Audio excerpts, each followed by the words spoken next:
So I came to the shop today and I had no intentions of making a video. I've got a lot of work to do, which means of course I'm gonna have my coffee first, and I realized why not share that routine with you guys and show you how to brew coffee with one of these, a Hario V60. So let's get to it.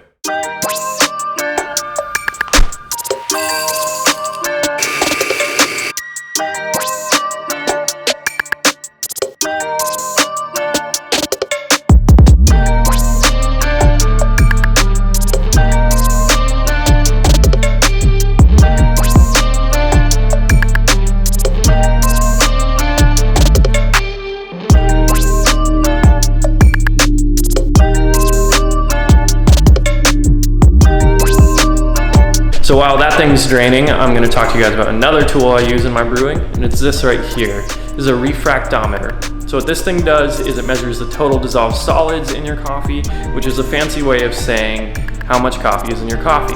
For me as a coffee nerd, it's really cool because it allows me to pursue consistency. I can measure each cup I brew and try and really make sure every cup is dialed to my liking. But additionally, it's just a cool tool if you want to manipulate your extractions and see how it influences the coffee.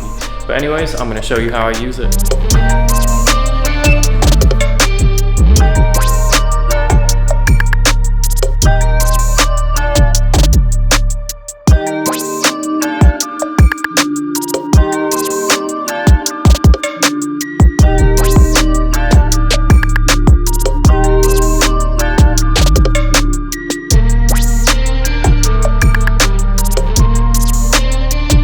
So I forgot to record an outro when I was at the shop, but anyways, I hope you guys liked that. I hope it gave you kind of a little peek into how I like to brew my coffee. And additionally, if you're just getting started with the Hario or pour overs, I hope that was useful. As far as the refractometer goes, I'm getting familiar with that thing, and I do plan on making a more in-depth video about how I use it. In the meantime, you can follow me on Instagram at coffeeunderpressure, and additionally at Tired Iced Coffee is my roasting company. I'll see you guys soon. Peace.